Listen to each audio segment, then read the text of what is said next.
안녕하십니까. 소방관계법규 2021년 1회 기출문제풀이 시작하도록 하겠습니다. 22번입니다.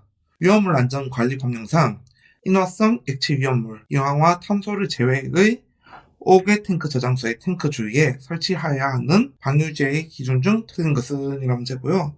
사실 방류제 같은 경우에는 인화성 액체 위험물의 5개 탱크 저장소나 탱크에 많이 사용하기 때문에 방류제를 중심으로 기억해 주시면 될 것 같습니다. 그래서 여기 문제에서 핵심 단어는 방류제의 기준이겠죠. 방류제가 뭐냐?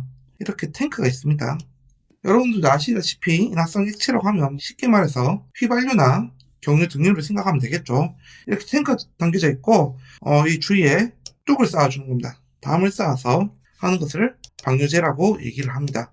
방류제의 역할이 뭐냐? 탱크가 혹시나 파손이 되었을 때 새어나오면 넘어가지 않게끔 막아주는 역할을 하는 것이 방류제라고 생각하면 될 것 같고요. 방류제도 여러 가지 기준이 있고 거기에 관련된 기준을 묻고 있는 문제입니다. 보기를 넘어가도록 하겠습니다. 보기 1번. 방류제 용량은 방류제 안에 설치된 탱크가 하나인 때에는 그 탱크 용량의 110% 이상을 할 것. 맞는 얘기고요. 하나면 110% 이상이라는 거 기억해 주시면 될 것 같고요. 보기 2번. 방류제 용량은 방류제 안에 설치된 탱크가 2개 이상일 때는 그 탱크 중 용량이 최대인 것의 용량의 110% 이상을 할 것. 네, 이것도 맞는 얘기죠. 2개 이상일 때는 최대 용량, 최대인 거의 110% 이상이라는 거 맞는 얘기고요. 보기 3번.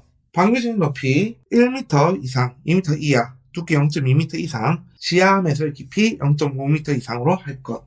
이거는 틀린 얘기입니다. 틀린 얘기. 값이 거의 다 틀립니다. 높이는 0.5m 이상이고요. 3m 이하 더 기준이 스펙트럼이 넓다는 거죠. 그래서 두께는 0.2m 이상 맞고 지하 매설 깊이는 1m 이상으로 해야 됩니다. 즉 뚜구 방류제를 쌓았으면 지상에서부터 쌓는 것이 아닌 지하 1m는 파줘서 세워야 된다는 거. 왜냐면 그렇게 세워야지 무게를 버틸 수 있겠죠. 인화성 액체 위험물을. 네, 그렇기 때문에 틀린 얘기고요. 보기 4번. 방류제의 면적은 8만 제곱미터 이하로 할 것. 이게 또 맞는 얘기입니다. 그래서 정답은 3번이 되는 것이고요. 사실 방류제 문제는 자주 나오진 않지만 이렇게 가끔 나오기 때문에 이렇게 보기 나온 기준들은 기억해주면 좋을 것 같다는 거 기억해주시면 될 것 같고요. 다음 문제로 넘어가도록 하겠습니다.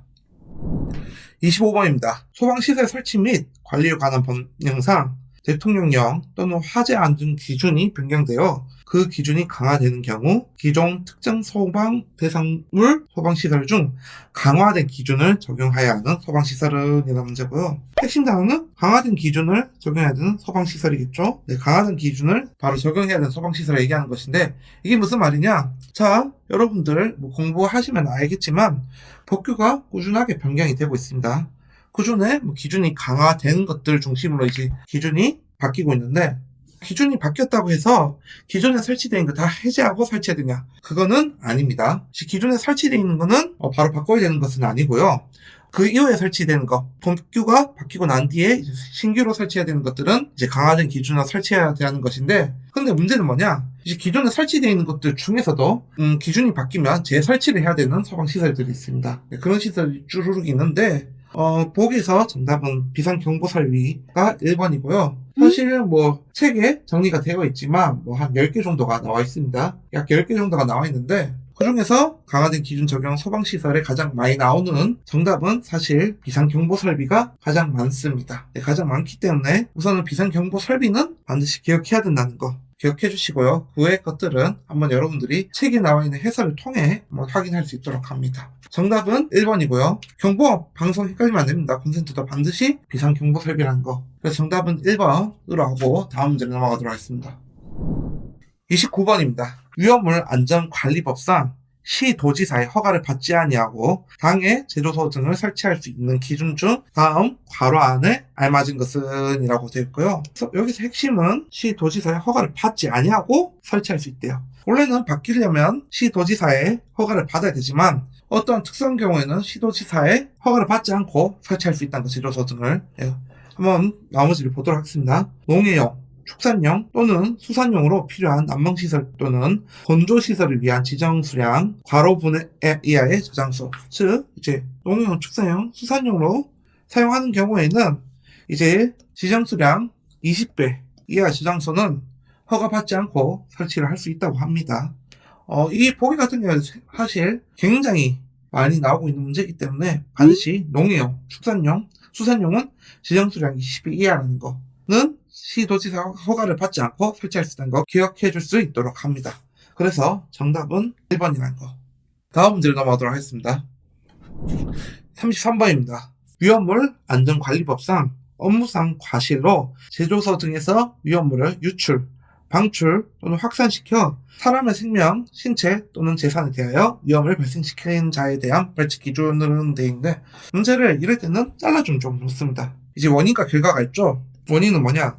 여기서는 중요한 건 원인입니다. 위험물을 유출, 방출, 확산시켰대요. 시켜서 이제 여기 뒤에 문장은 결과는 이제 사람에게 해를 가했던 거죠. 사람에게 해. 그래서 앞에 원인은 위험물의 유출, 방출, 확산, 결과는 사람에게 해를 가했을 경우에 벌칙 기준을 묻고 있는데 정답은 7년 이하의 금고 또는 7천만 원 이하의 벌금입니다. 사실 위험물법에서 나올 만한 벌금 문제는 사실 위험물을 유출, 방출, 확산시킨 원인으로 인해서 사람에게 해를 가한다는 문제가 가장 많이 나오고 있기 때문에 7년 이하의 금고 또는 7천만 원 이하의 벌금이 가해진다는 것은 반드시 기억해 줄 수 있도록 합니다. 정답은 4번이고요. 원인과 결과로 기억해 주시면 좋을 것 같습니다.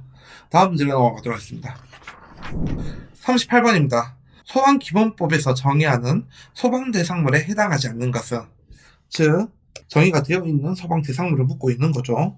되어 있는 소방대상물을 묻는 거고 보면 건축물, 차량, 선박 건조 구조물, 산림, 그 밖의 인공 구조물 또는 물건 등이 기본법에서 정의되어 있는 소방대상물인데 우선 선박인데 어떤 선박이냐? 일단 정답도 말씀드립니다. 정답은 4번입니다. 항해 중인 선박이 아닌 항구에 메어둔 선박을 얘기합니다. 네, 그래서 소방기본법에서 정의하는 소방대상물은 항해 중인 선박이 아닌 반드시 항구에 메어둔 선박만 해당을 하고 있다는 거 기억해 줄 수 있도록 합니다. 정답은 4번이고요. 이상 소방관계법규 2021년 1회 기출문제풀이 마무리하도록 하겠습니다. 감사합니다.